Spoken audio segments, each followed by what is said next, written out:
Welcome back, everybody. It's a double feature today.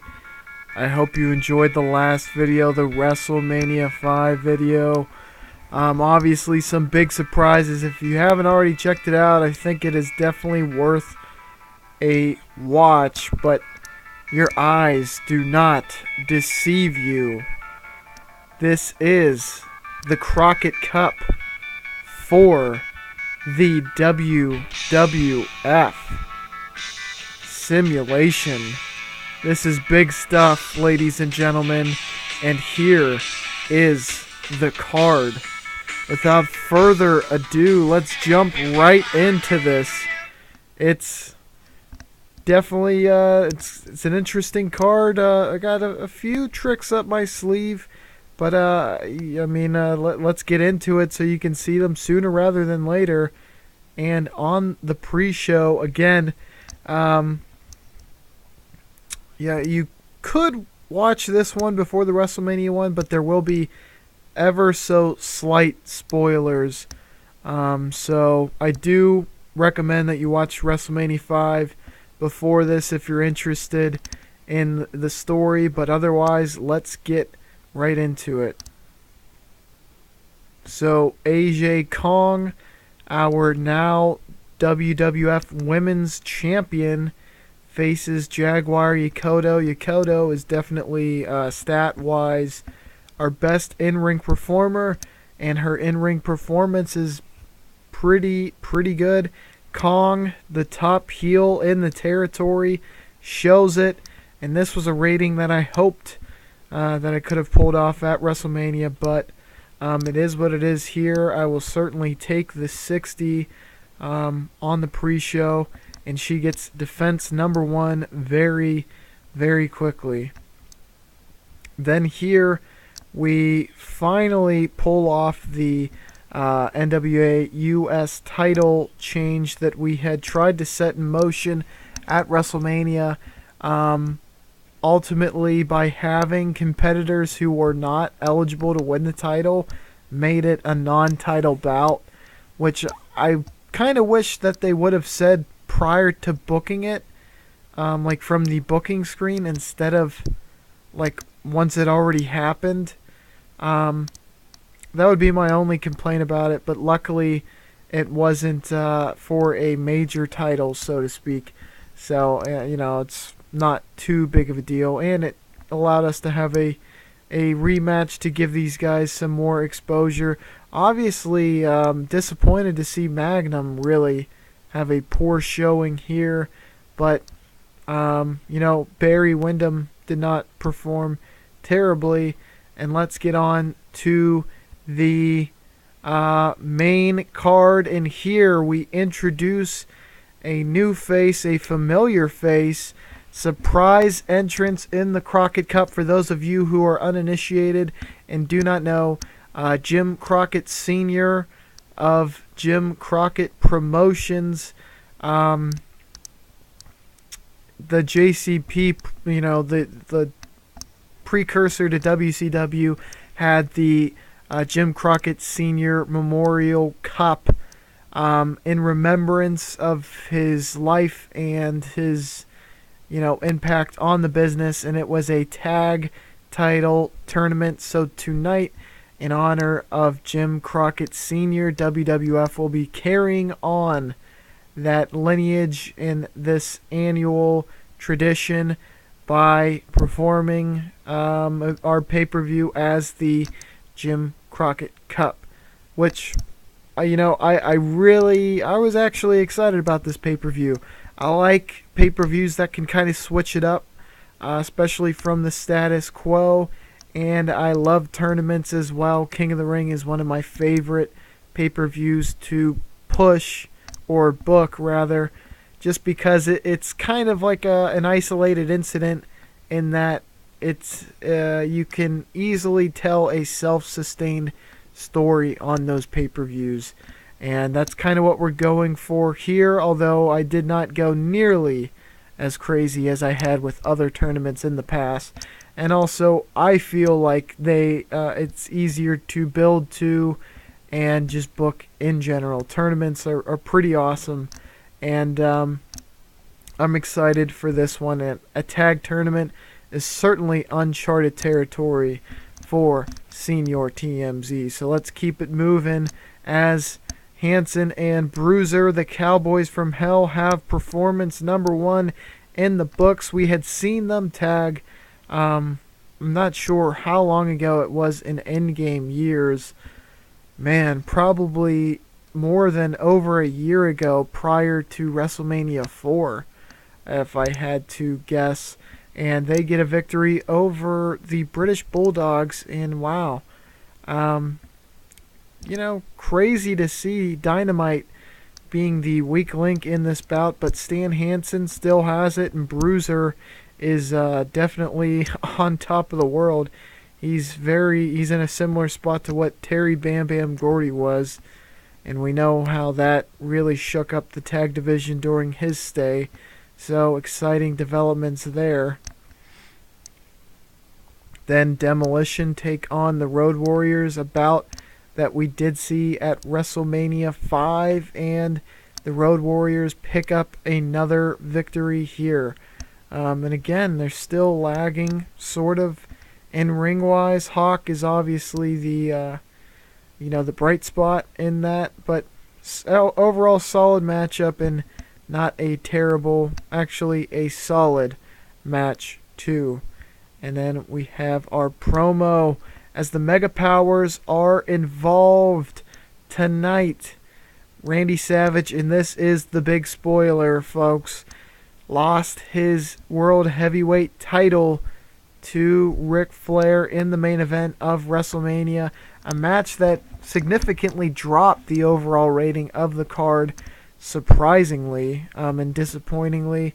However, he is looking to rebound alongside his best pal Hulk Hogan here tonight. But the competition for this Crocket Cup is stiff, and they are having to go through the Hart Foundation, a solid tag for sure. It was a superb wrestling bout, great heat, but Hulk Hogan and Randy Savage pick up the victory when Hogan defeats Neidhart with the Axe Bomber. Neidhart is the weak link with an 86 performance. Man, we're kicking it up a notch. This is really starting to get into the nitty-gritty. And, our tag division isn't the best that it has ever been, but it's certainly pretty freaking good, especially when you got the Hart Foundation putting on performances like this. And man, the Mega Powers, they came to play today. No doubt about it. Definitely, you can tell Savage has a bad taste in his mouth, and also you can tell Hogan is got some mo going after his victory against Vader coming out of WrestleMania 5. And this is merely 1 week after WrestleMania, so we're getting right into it. Hence the double feature here today on this glorious Sunday. But let's keep the ball rolling as we have one last match in round 1, and that is the Brain Busters and the Blade Runners. It's a repeat from the tag title bout we had at WrestleMania, and Tully and Arn take it home again, and look at where they are as a team. Absolutely tremendous. A superb bout with good heat as Tully Blanchard defeats the Ultimate Warrior by submission with a figure 4 leg lock after interference by Jim Cornette. Warrior was the weak link, 79. Slightly down from his WrestleMania 5 performance, but both Tully and Arn performed very well. So the first 4 matches of the night, pretty solid, with a little sprinkle of great in there from the Mega Powers. So definitely we got some good teams going into round 2, and we also have a NWA title bout, which is going to be announced right now, and Dusty is announced as Flair's opponent. Dusty won in the WrestleMania 5 co-main event over DiBiase, and that is why he has been announced as the number one contender, and he certainly has a bone to pick with the Nature Boy. Without a doubt, they have a rivalry that spans past their stay here in WWF, and they've already had a title match against one another, but Dusty has now earned himself another shot, and this is certainly going to be an interesting match in Flair's run. The WWF title is not on the line. It'll likely be put up possibly on TV and then on the next pay-per-view. And the next pay-per-view is another themed pay-per-view, and be on the lookout for that. Probably won't be out today, obviously, but within the next couple days I would be expecting it, and I am excited about that one as well. But this is these themed ones are pretty awesome. WrestleMania is also, obviously, you get to just go all out and really try to book the best show possible.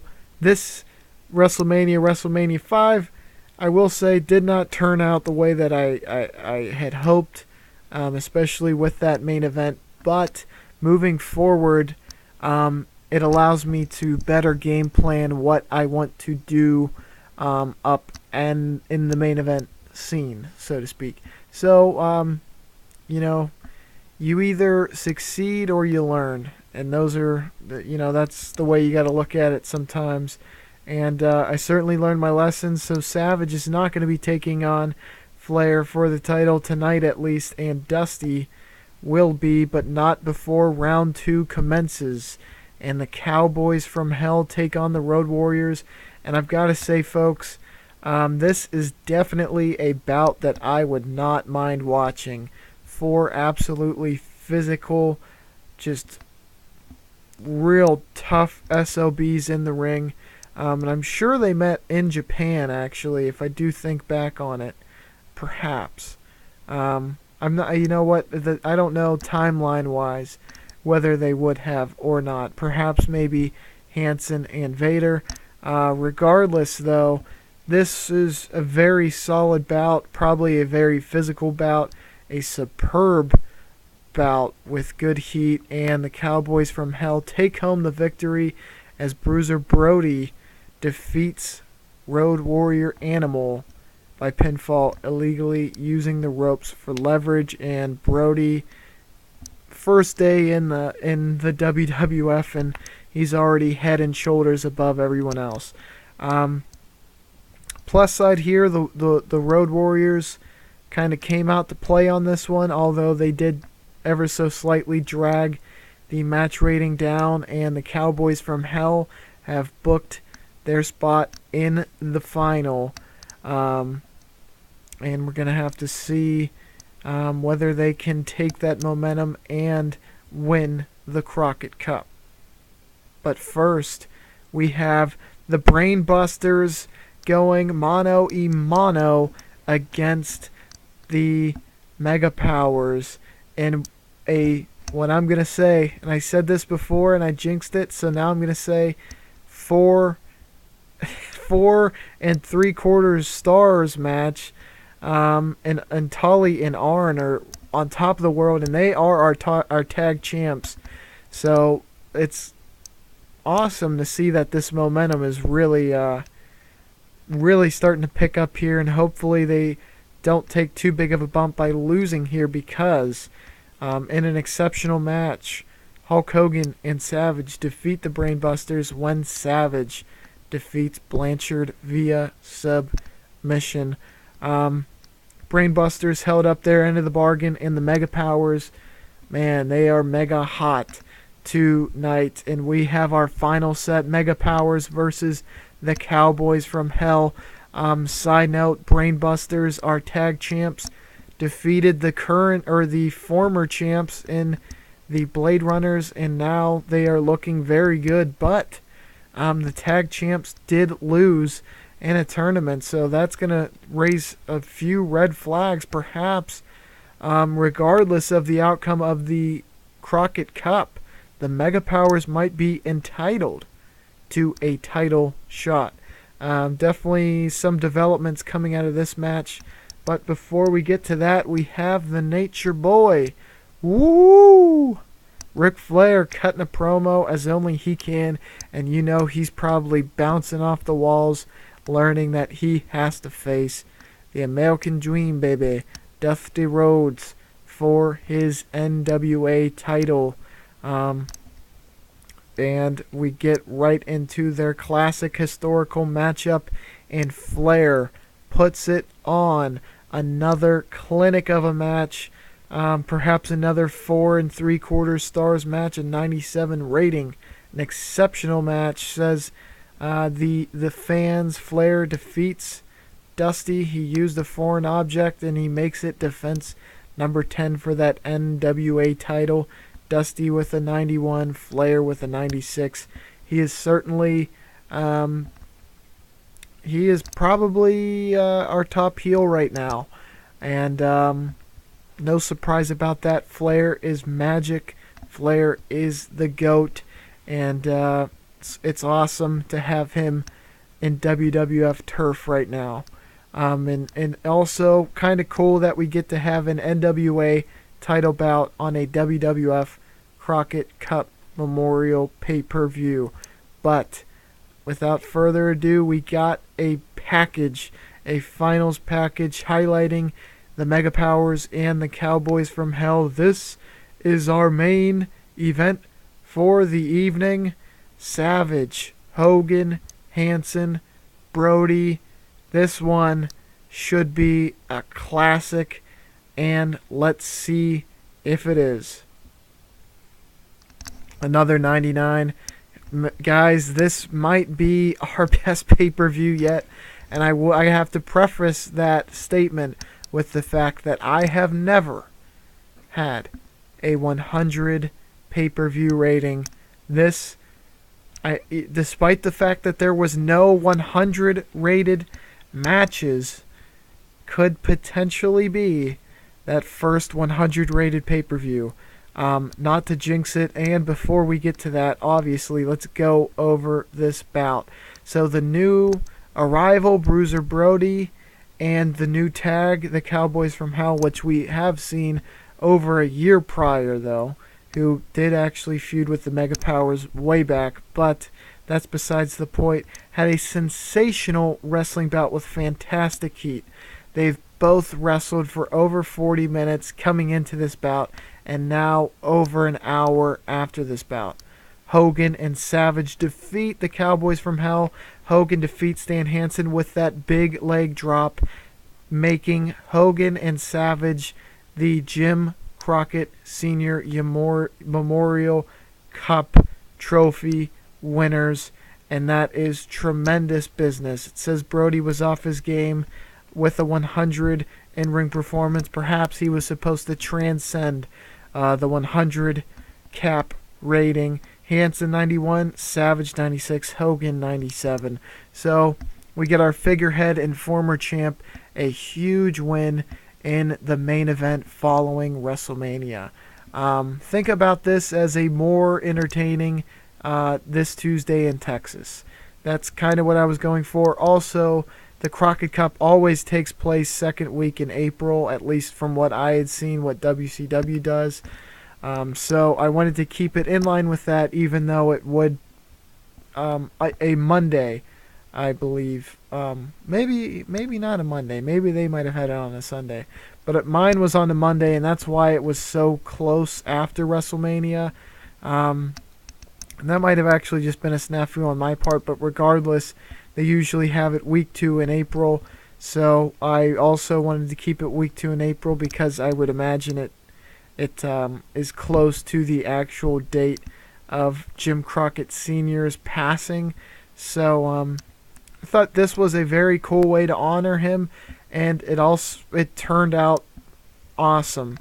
And Bruiser Brody, it was kind of just like a whim kind of signing. I saw him, and for those of you who have played saves with Bruiser, depending on who modded it, You know, he is a pain in the tuchus to negotiate with. Um, so I had to pay him an exorbitant fee, but I mean, I feel like he's already paid off at least his monthly fee for this pay per view without a doubt. He really came to play, and I'm not sure whether this pay per view would have done as well as it did without Brody. Obviously, the Mega Powers killed it, but Bruiser was honestly the performer of the night if you look at it in ring wise, and it's definitely encouraging to see that. And he's definitely going to be a huge factor into what we are doing moving forward. A lot of interesting pieces here. Hopefully, it sets up some more interesting storylines moving forward, even though it is kind of a one-off, as I say. But there's always implications from these types of tournaments moving forward, and that is another huge selling point for them and reason why I like them. Let's go and see. Fingers crossed on 100, guys. This would be a monumental achievement if we were to get a 100 pay-per-view. 98. We got close. Got to keep chasing that dream, fellas. Ladies and gentlemen, thank you for stopping by. Thanks for watching the video. I hope that you did enjoy it. Definitely a deviation from what we usually do, and I hope that me switching it up keeps it interesting for you guys. I know that pounding the same pavement can get a little bit boring, and that's what I do to spice it up for myself. I figure if I'm enjoying this, then you guys likely are too. So on that note, be sure to like, subscribe, comment, and I will catch you on the flippity floop.